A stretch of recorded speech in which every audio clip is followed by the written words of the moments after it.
Hello అండి, అందరికీ నమస్కారం. సండే హోయా మండే, రోజ్ కావో అండే అని అంటుంటారు కదా. రోజుకొక గుడ్డు తినండి, డాక్టర్ నుంచి దూరంగా ఉండండి. ఇలాంటివి చిన్నప్పటి నుంచి స్కూల్లో పిల్లలకి చెప్పి చెప్పి మనం కూడా చదువుకొని ఉన్నాం. కానీ ఇప్పుడు ఆ ఎగ్ తింటేనే క్యాన్సర్ వస్తుందని అంటున్నారు కదా. సో ఎగ్ తినడం వల్ల క్యాన్సర్ వస్తుందా? ఎగ్స్ తినడం ఆపేయాలా? మరి ఒకవేళ ఎగ్స్ తినడం ఆపేస్తే ప్రోటీన్ సోర్స్ మీద మ్యాక్సిమం రోజుకి 6 గుడ్లు తినండి, 7 గుడ్లు తినండి అని మన జిమ్‌కెళ్ళిన వెంటనే చెప్తూ ఉంటారు కదా మనల్ని ట్రైన్ చేసేవాళ్ళు. మరప్పుడు ప్రోటీన్ కోసం దేన్ని ఎతుక్కోవాలి? అసలు ఎగ్స్ తినడం సేఫా? కాదా? దీని గురించి మాట్లాడదాం. మనతో ఉన్నారు డాక్టర్ రవికాంత్ గారు.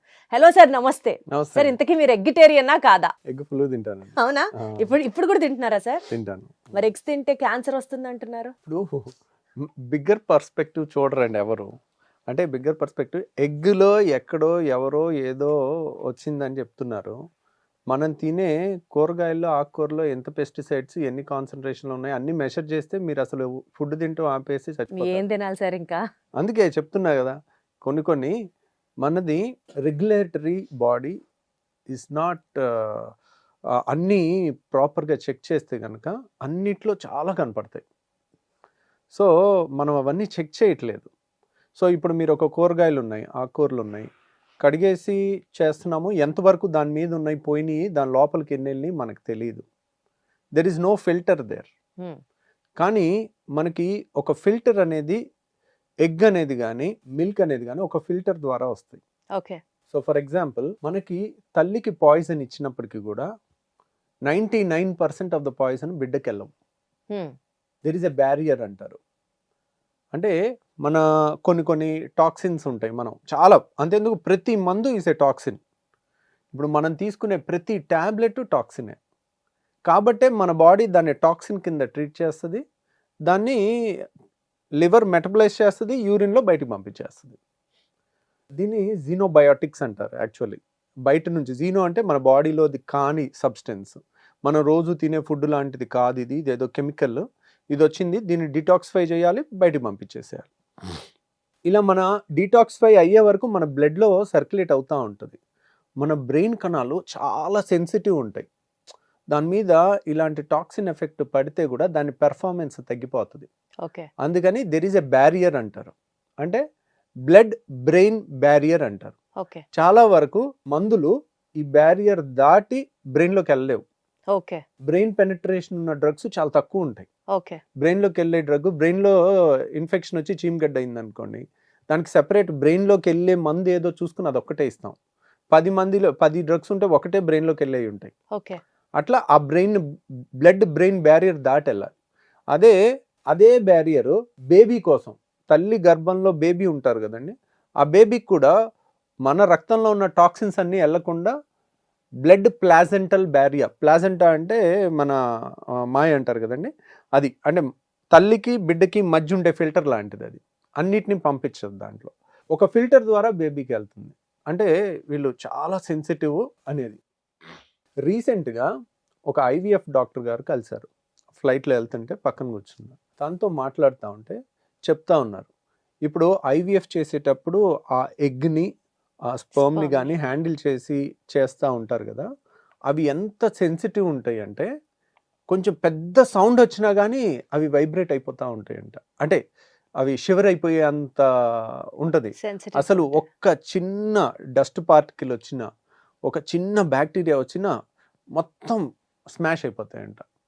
సో అంత ఐవీఎఫ్ ల్యాబ్స్ కూడా అంత జాగ్రత్తగా మెయింటైన్ చేస్తూ ఉంటారు. సో అక్కడ సౌండ్ కూడా రానివ్వనండి నేను, అవి చూస్తుంటాను ఒక్కోసారి, వాటి పెర్ఫార్మెన్స్ వాటిలో కూడా ఉంటుంది. అంటే అంత సెన్సిటివ్గా ఉండే కణాలని ప్రొటెక్ట్ చేయడానికి మన ప్రకృతి ఆల్రెడీ మనకు ఒక బ్యారియర్ ఇచ్చింది. సో మనం ఇచ్చింది ప్రతి ఒక్కటి అలా రాదు. బిడ్డకి వెళ్ళే పాలు కూడా అంతే, దాంట్లో ఒక ఫిల్టర్ ద్వారానే అన్నీ వెళ్ళిపోవు. కొన్ని మందులు safe to use in lactation అని ఇస్తారు, కొన్నేమో not safe to use in lactation అని. అలా ఇవి పాల ద్వారా పిల్లలకి వెళ్ళే అవకాశం ఉంటుంది అని లేబులింగ్లో ఉంటుంది ఖచ్చితంగా. మీరు ఏ మందుకు తీసినా దాంట్లో ఒక బ్రోచర్ ఉంటుంది, ఇన్ఫర్మేషన్ బ్రోచర్, దాన్ని చదివితే తెలుస్తుంది అనమాట. ఇవన్నీ ఎందుకు చెప్తున్నానంటే, ఇప్పుడు మీరు ఒక పెస్టిసైడ్స్ కొట్టిన ఆకుకూరలో కూరగాయలో తింటున్నారు, there is no filter there. Okay. వాటిని డైరెక్ట్గా తినేస్తున్నాం. వాటిలో ఉన్న కార్సినోజన్స్ అంటే క్యాన్సర్ కారకాలు ఉన్న కెమికల్స్ అన్నిటినీ మీరు ప్రతి దాంట్లో చేస్తే అక్కడికక్కడే హార్ట్ అటాక్ వచ్చేస్తుంది మీకు. మీరు ఎగ్ని బ్లేమ్ చేసే ముందు వాటిని బ్లేమ్ చేయండి. ఎగ్ అనేది ఒక తల్లి నుంచి ఒక కొత్త జీవం తయారవుతుంది. There is a partial protection there. అది దాటుకుని రావాలి. మరి అలా దాటుకొని వచ్చింది కొన్ని ట్రేసెస్ ఆఫ్ యాంటీబయాటిక్స్ దొరికాయి ఒక ప్రముఖ బ్రాండెడ్ ఎగ్ కంపెనీలోనే అని కదా సార్ చెప్తున్నారు. ఎగ్జాక్ట్లీ. మీరు అదే టెస్ట్లు అలాంటి వందల ప్రోడక్ట్స్ ఉన్నాయి. వాటిలో మీరు వీటిలో చూడండి, కూరగాయల్లో ఆకుకూరల్లో చూడండి, మీకు ఇంకా వైబ్రేషన్స్ వచ్చేస్తాయి. మీరు చూసి మాట్లాడాలి కదా. కానీ ఇప్పుడు చూసాం కాబట్టి దీని గురించి డిస్కస్ అది కదండి. మీరు రూపాయి సమస్య గురించి మాట్లాడుతున్నారు, నేను ₹1,00,00,000 సమస్య గురించి మాట్లాడుతున్నాను. ఎగ్గులో ఏదో ఒక మందు ట్రేస్ అయ్యేది నా దృష్టిలో రూపాయి సమస్య. మనం మిగిలిన కూరగాయలు ఆకుకూరలు మనం తినే ధాన్యం వీటిలో రోజు తినే అన్నంలో ఉండే కెమికల్స్ ₹1,00,00,000 సమస్య అంటాను నేను. మీరు ₹1,00,00,000 వదిలేసి రూపాయి సమస్య అని కలబడితే ఎలాగా? మీకు దానికి ఇప్పుడు ఎవడు చేయలేదు, చేస్తే కదా తెలిసేది. ఎవరు చేయాలి, చేసి ఎవడు ఇవ్వాలి రిజల్ట్స్? ఇది మీ బాధ్యత, నా బాధ్యత. ఇట్స్ ఎ రెగ్యులేటరీ అథారిటీ, వాళ్ళు చేయాలి. అంటే వాళ్ళు ఒక టెస్ట్ చేసి ఇప్పుడు ఒక రిపోర్ట్ బయటకు వదిలే వరకు టెన్షన్ పడక్కర్లేదు అని లేదు. అంతేగా రూపాయి సమస్య అన్నానంటే ఏంటి, టెన్షన్ పడక్కర్లా. సరే దాంట్లో mother nature already put a filter there. Right sir. So ఆ ఎగ్స్ గురించి టెన్షన్ పడక్కర్లేదు, అందులో ఏవో యాంటీబయాటిక్ ట్రేసెస్ ఉన్నాయని మీరు అంటున్నారు. బట్ అదర్వైజ్ ఆల్సో ఎగ్స్ తినడం వల్ల టెక్నికల్ గా మీరే నేను కరెక్ట్ చేయాలి సార్, కోలేట్ అనే ఒక element is also very good for brain health అని. ఈ కోలేట్ గనక అక్యుములేషన్ జరిగి బాడీలో TMAO అనే ఒక compound which causes or which is very risky for prostate cancer అని ఈ ప్రచారం జరుగుతుంది. అసలు ఇందులో నిజం ఎంత సార్? ప్రాబ్లం ఇక్కడే వచ్చిందండి. Non technical people technical things లోకి వెళ్తే ఇలాగే ఉంటుంది. ఒక డాక్టర్ అవ్వాలంటే ఎన్నేళ్ల కృషి, ఎన్నేళ్ల, ఇప్పుడు ఇంటర్మీడియట్లో 18 గంటలు చదువుతుంటారండి, పుస్తకాలతో కుస్తీలు పడుతూ ఉంటారు. ఎన్ని ఎమోషనల్ బ్రేక్ డౌన్స్ అవుతాయి, ఎంత సబ్జెక్ట్ గుర్తుపెట్టుకోవాలి, ఎంత టాప్ ఆఫ్ ద టాప్లో అన్నీ ఉంటే కానీ అది చేయలేరు. సో సైన్స్ని ఒక 2 టెక్నికల్ వర్డ్స్ వాడితే మనం చేయలేం. మీరు ఒక 30 ఏళ్ళు అలా చదివిన తర్వాత ఒక గట్ ఫీలింగ్స్ వచ్చేస్తాయి. దేనికి రూపాయి సమస్య, దేనికి ₹1,00,00,000 సమస్య, ఏది ₹10 సమస్య అనేది. సో ఆ ఇన్సైట్ టెక్నికల్ పీపుల్ కి నాన్ టెక్నికల్ పీపుల్ కి రాదు, ఖచ్చితంగా ఉంటుంది. రాదు ఎప్పటికీ రాదు. మీరు గూగుల్ చేసి చదివినా మీకు రాదు. You get scared. మీరు అవన్నీ చదివితే పిచ్చెక్కిపోద్ది. కాబట్టి అవన్నీ జనరల్ పబ్లిక్ చదవటానికి కాదు. ఒక రేర్ కోలినట్ అని కానీ రేర్ కెమికల్స్ కానీ పెడితే ఇంకా మీరు ఒకటే చూస్తున్నారు. అట్లాంటి వేలు వందలు లక్షలు ఉంటాయి అట్లాంటివి. అన్నీ చదువుతూ పోతే దేనికి రూపాయి సమస్య ఏది, ₹1,00,00,000 సమస్య ఏది అనేది ఒక 30 దీనికి సిగ్నిఫికెన్సే లేదంటారా? లేదండి. మీరు ఏది పడితే అది టెస్టులు చేస్తే, నేను అనేది అదే, మీరు ఒక నేచురల్ ఫిల్టర్ ఉంది. ఇప్పుడు what is the best food available on earth అంటే నో డౌట్ తల్లిపాలు నెంబర్ 1, నెంబర్ 2 ఎగ్. ఓకే, ఇంకా దాంట్లో డౌటే లేదు. ఓకే. అండ్ ఇది నా మాట కాదు, నేను ఎక్కడ పుస్తకాల్లో చదివింది కాదు, ఇది బై నేచర్ని చదివి చెప్పింది. చివరికి ఒక లెవెల్ దాటి 30-40 ఏళ్ళు పుస్తకాలన్నీ చదివిన తర్వాత చివరికి ఇదంతా బుల్షిట్, నేచరే కరెక్ట్ అనే ఫీలింగ్ కూడా మీరు చెప్పే థియరీ గేదె పాలకి కూడా అప్లై అవుతుందిగా? అవుతుంది. ఆబ్వియస్లీ ఫిల్టర్ ఉంటుంది అంటున్నారు. అంటే మరి అందులో కూడా గ్రోత్ హార్మోన్స్ వచ్చేస్తున్నాయి పిల్లలకి, యాంటీబయాటిక్లు వచ్చేస్తున్నాయి. తల్లులు పిల్లలకి పాలు పట్టించడం కూడా మానేస్తున్నారు కదా సార్? రైటేనండి. అంటే ఏది కూడా మిల్క్ ప్రొడక్షన్ పెంచాలనుకోండి, ప్రొలాక్టిన్ హార్మోన్ ఇస్తారు. ప్రొలాక్టిన్ హార్మోన్, ఇప్పుడు ఈస్ట్రోజన్ హార్మోన్ నాకు ఇచ్చారు అనుకోండి, మగవాళ్ళకి ఎవరికి ఇచ్చినా బ్రెస్ట్ డెవలప్మెంట్ వచ్చేస్తుంది. వాళ్ళకి ప్రొలాక్టిన్ ఇస్తే మిల్క్ కూడా వచ్చేస్తుంది. వాళ్ళు ప్రెగ్నెంట్ అయ్యి ఉండాల్సిన పని లేదు. మీరు చూసారు కదా, 70 ఏళ్ల ముసలావిడ్ని మీరు ప్రెగ్నెంట్ చేయగలిగారు, డెలివరీ చేయగలిగారు. So it's all in the hormones. ఒక హార్మోన్ ఇవ్వటం వల్ల దాని ఎఫెక్టే వస్తుంది. మీరు మిల్క్ ప్రొడక్షన్ ఎక్కువ అయ్యే హార్మోన్ ఇచ్చారు, మిల్క్ ఎక్కువ అవుతుంది, అది టాక్సిన్ కాదు. గ్రోత్ హార్మోన్స్ కూడా ఇస్తున్నారు కదా? గ్రోత్ హార్మోన్స్ ఇస్తున్నారు. ఇది కాంపౌండింగ్ ఫ్యాక్టర్స్ అంటారు. ఇప్పుడు ఏంటంటే ఇది ఎలా ఉంటుందంటే, నేను ఇప్పుడు తొడగొడితే వర్షం పడింది అనుకోండి, తొడగొట్టినందువల్ల వర్షం పడదు. సో ఇక్కడ నేను చూసానండి, తొడగొట్టిందే వెంటనే వర్షం పడింది అంటే అలా 1000 సార్లు 100 సార్లు జరిగితే దెన్ వి షుడ్. అది సైన్స్, రీసెర్చ్. ఇప్పుడు మీరు గ్రోత్ హార్మోన్ ఇచ్చారు, గ్రోత్ హార్మోన్ ఇవ్వటం వల్ల పిల్లల్లో, లేకపోతే మిల్క్ లో ఏదో ప్రొలాక్టిన్స్ అవి ఇవ్వటం వల్ల పిల్లల్లో ప్రిమెచ్యూర్ గా Periods మెచ్యూర్ start అవుతున్నాయి. అవుతున్నారా అని అనుకోవచ్చు. దాన్ని ప్రూవ్ చేయాలంటే సైంటిఫిక్ వే ఏంటనేది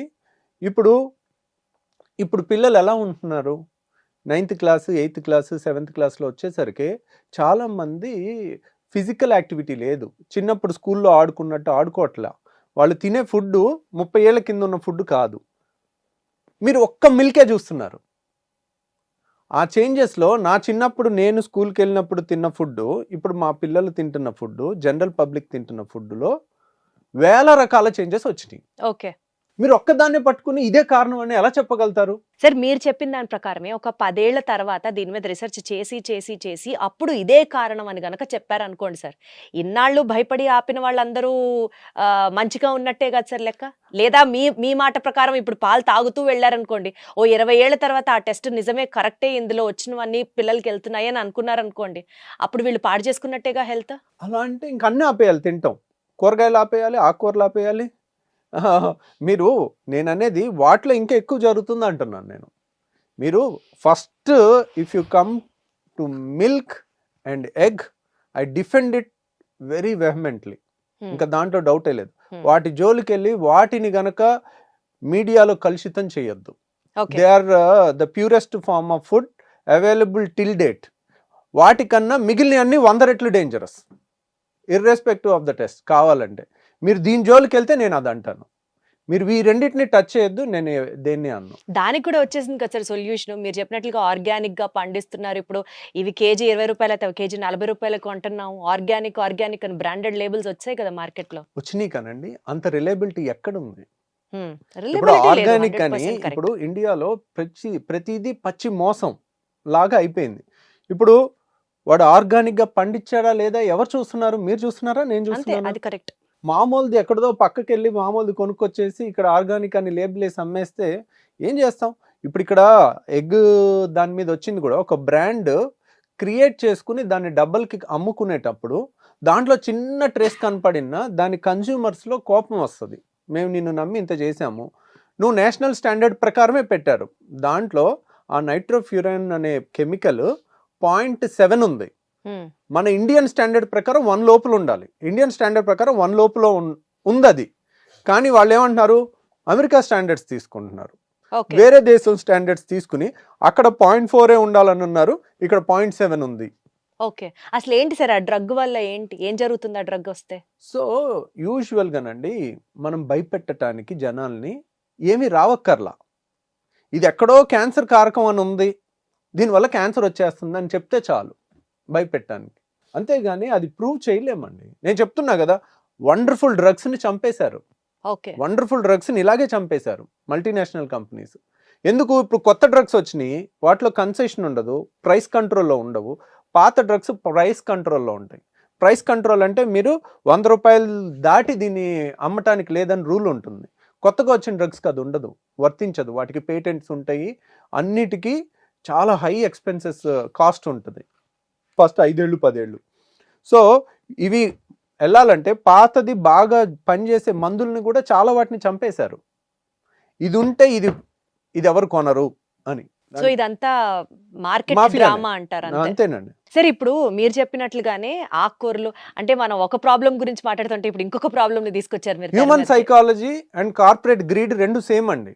ఎక్కడికి వెళ్ళినా ఒక కంపెనీ కానీ ఒకటి కానీ ఒక గ్రీడ్ అనే దానికి ఇది ఎగ్గా, ఇది పాల, ఇది కూరగాయల, ఇది ఆకుకూరలా, ఇది ధాన్యమా అనేది ఉండదు.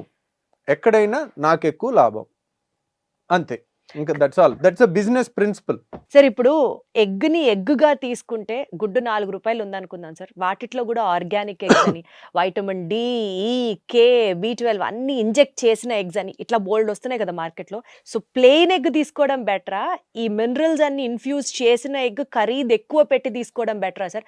అవన్నీ న్యాచురల్ ఫార్మ్ ఆఫ్ మినరల్స్ ఏనా, ఆర్ కెమికల్ రూపంలో వచ్చినటువంటిది మనం బాడీలో తీసుకున్నట్లు అవుతుందా? అదంతా బోగస్ అండి. అవేం ఉండవా అసలు? అసలు అలా ఉండదు. ఎగ్కి మనం ఏమి ఇన్ఫ్యూజ్ చేయలేమా? చేయకూడదు, చేయలేము కూడా. మీరు ఒక తల్లికి ఎక్కువ డోస్ ఇస్తే బిడ్డకి ఎక్కువ వెళ్ళిపోద్ది అనుకోవటం మూర్ఖత్వం. అది ఎగ్కే ఇస్తే అసలు ఎగ్కి ఇవ్వలేము కదా, మనకి షెల్ ఉంటుంది కదండి. అసలు ఎగ్కి ఇస్తే లేనిపోని ఇన్ఫెక్షన్స్ అంటగట్టిన వాళ్ళం అవుతాం. ఓకే. ఎగ్కి షెల్ ఉంటుంది, దాన్ని బ్రేక్ చేయకుండా ఇవ్వలేము. ఎగ్ షెల్ బ్రేక్ చేస్తే లోపల వెంటనే లోపలికి. కుళ్ళిపోద్ది. అవును. ఏది బ్యాక్టీరియాకి దారి ఇచ్చినట్టు. ఇప్పుడు ఒక నేచర్ చూడండి ఎంత పర్ఫెక్ట్గా తయారు చేసిందో, ఒక షెల్తో సహా అది అలా ఒక నెల రోజులైనా ఉండి లోపలిది పాడవకుండా ఉంది. ఆ షెల్లోంచి ఒక చిన్న ఇంజెక్షన్ ఇవ్వండి, ఏదన్నా మందు కానీ ఏదన్నా ఇవ్వండి, అక్కడ నుంచి వెళ్ళే బ్యాక్టీరియాతో వెంటనే చచ్చిపోద్ది. అంటే సార్ 20 రూపాయలు పెట్టి గుడ్డు తినడం వేస్ట్, 4 రూపాయలు పెట్టి తిన్నా అదే పోషక విలువలు ఉంటాయంటారా మీరు? నేను అలా అంటలేదు. రియల్గా ఒక జెన్యూన్ పర్సన్ చాలా కష్టపడి నాటుకోళ్ళు పెంచి తనే చూసుకుని వచ్చిన గుడ్డుని వాడు 50 రూపాయలు పెట్టినా నేను కొంటాను. ఓకే. సో దీన్ని ఎన్కాష్ చేసుకోవటానికి ఒక బ్రాండ్ లా క్రియేట్ చేసి మామూలు ఎగ్స్ తీసుకొచ్చి దీనికి ఆర్గానిక్ అని ముద్రేసి దాన్ని 2 రూపాయల దాన్నో 4 రూపాయల దాన్నో 20 రూపాయలకు అమ్మటం మోసం అంటాను. ప్లస్ ఇంకోటి నేను ఖండించేది ఏంటంటే, అసలు ఎగ్ తింటే క్యాన్సర్ వస్తుందని ఇంకా మీడియా అంతా ప్రచారం చేస్తే ఇంకా నేను తట్టుకోలేను. అది కాదు సార్, ఎగ్ తింటే క్యాన్సర్ వస్తుందా అని మిమ్మల్ని అడిగితే దానికంటే 100 రూపాయల సమస్య ఇంకోటి ఉంది అని ఆకుకూరలు, ధాన్యం వీటన్నిటి ప్రస్తావన తీసుకొచ్చారు. అవును. అంటే ఇప్పుడు మనం ఏం తినాలి సార్? ఎగ్ తింటే డౌట్, పాలు తాగితే డౌట్, ఆకుకూరలు అంటే ఇప్పుడు మీరు మళ్ళీ కార్సినోజెనిక్ అందులో ఎన్ని ఉంటాయో అంటున్నారు. అసలు ఏం తినాలి, ఎలా బతకాలి? ఏమి తినాలి అంటే ఇది మీరో నేనో తీర్చగలిగే సమస్య కాదు. ఇది మీడియా తీర్చగలిగే సమస్య కాదు. ఇది రెగ్యులేటరీ అథారిటీ మాత్రమే తీర్చగలిగేది. రియల్గా పెస్టిసైడ్స్ ఉన్న వాళ్ళకి పనిష్మెంట్స్ ఉన్నాయా? మోతాదుకు మించి ఒకసారి ఒక మినప రైతు వచ్చాడు, తన బాధ తను చెప్తుంటే, సార్ ఏదో పురుగు వచ్చింది సార్, మొత్తం చేతికొచ్చిన పంట అంతా పోయేటట్టుంది సార్, ఆ బాధలో ఎంత హై డోస్ కొట్టేశానో సార్, ఏదైతే అది అయిపోయింది, నేను అంత హై డోసు కొట్టేశాను సార్, నాకు మనసు రాలేదు కానీ నాకు చాలా నష్టం వస్తుంది, అది ఎక్కడి వరకు వెళ్ళిందో ఏం వెళ్ళిందో అని ఆ మినప రైతు చెప్పాడు నాకు. అదే ఎవరు ఇప్పుడు మా రోజు మినపప్పుతో దోశ తింటాం మనం. ఇప్పుడు ఇది సీక్రెట్ ఇన్ఫర్మేషన్. ఒక పేషెంట్ లాగా నా దగ్గరకు వచ్చి తన బాధలన్నీ చెప్పుకుంటూ దాంట్లో ఏం వేసావు ఏంటి అని అంటే, ఇలా వచ్చింది ఇలా కొట్టేశాను పిచ్చి పిచ్చిగా అని. ఎవడు పట్టించుకున్నాడు? ఏ ఎకరంలో పట్టించుకుంటాడు? ఎవడు చూస్తున్నాడు? అవును సార్. సో అవి పెద్ద పెద్ద ప్రాబ్లమ్స్. అవి డైరెక్ట్గా గింజ మీద కొడతారు, ఆ గింజనే తింటున్నాం. ఇది కాదు కదా అలాగా.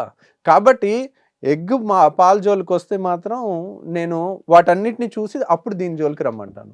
Got it sir. అంటే ప్రస్తుతానికి ఒక చిన్న ఉపశమనంతో వీడియోని ముగిద్దాం సార్. మీరైతే తినచ్చు అని చెప్తారు. హ్యాపీగా తినండి. అసలు ఎగ్ గురించి ఆలోచించకండి. దానికి ఆల్రెడీ మన నేచర్ ఆలోచించి దానికి ఇవ్వాల్సిన ప్రొటెక్షన్ ఇచ్చింది, పాల గురించి కూడా ఇచ్చింది, ఏం పర్వాలేదు. మీరు మిగిలిన హెల్దీ లైఫ్ స్టైల్ ఇప్పటికీ కూడా మీరు సోమరిపోతులు చేసి పిల్లల్ని మొబైల్తో 4-5 గంటలు షార్ట్లు చూపించి ఎక్సర్సైజులు లేకుండా ఉదయం 7ంటికి పంపించి సాయంత్రం 7 దాకా స్కూల్లో ఉంచి రుబ్బి వాళ్ళ జీవితాన్ని అంతా నాశనం చేస్తున్నారు. అది ఆపండి చాలు. మీరు ఎగ్ గురించి, ఎగ్ తింటే క్యాన్సర్ వస్తుంది, ఇది తింటే పాలు తాగితే ఎర్లీ మెచ్యూరిటీ వస్తుంది, ఇవన్నీ ప్రూవ్ లేని దాని గురించి వద్దు. మన జాగ్రత్తగా ఉందాం. అవి కూడా తెలివిగా, సపోజ్ మనకు తెలిసిన వాళ్ళు ఉన్నారు, కొంచెం రిలయబుల్ ఉన్నారు, పోసేవాళ్ళు గేదె పాలు డైరెక్ట్గా చేస్తున్నారు, ర్యాండమ్గా ఒకసారి వెళ్ళి చెక్ చేసుకోండి నిజంగా చేస్తున్నారా లేదా. ఓకే రిలయబుల్ ఉంది, సో వీళ్ళ దగ్గర తీసుకుందాం, ఓ 30 రూపాయలు ఎక్కువ. మరి మేము ప్యాకెట్ పాలు తీసుకోవట్లే, అలాగే చేస్తున్నాము, మాకు నుంచి రోజు పాలు వస్తాయి. ఒకసారి మంత్లో ఒకసారి వెళ్ళి ర్యాండమ్ చెక్ చేసాము, ఓకే వీళ్ళు బాగానే ఉన్నాయి, పెరుగు క్వాలిటీ బాగానే ఉంది, ఏమి వాటర్ కలపట్లేదు, ఏం కెమికల్స్ కలపట్లేదు, హ్యాపీ. అది మనం ఉంటే ముఖ్యమైన మనం కంట్రోల్ చేయగలిగిన కొన్నిటి మీద కంట్రోల్ చేసుకుందాం. అంటే ట్రస్టెడ్ సోర్సెస్ దగ్గర నుంచి పాలైనా, గుడ్లైనా, కూరగాయలైనా ఆ మాటకు వస్తే మన సర్కిల్లో, మన పరిధిలో మనం చేసుకోవాల్సినవి చేసుకుంటే చాలు. అనవసరంగా వార్తలు చూసి సోషల్ మీడియాలో వస్తున్నటువంటి రోజుకొక బ్రేకింగ్ ఇష్యూ గురించి మనం కూడా హార్ట్ బ్రేక్ చేసుకోవాల్సిన అవసరం లేదు. అర్థమవుతుంది. Thank you.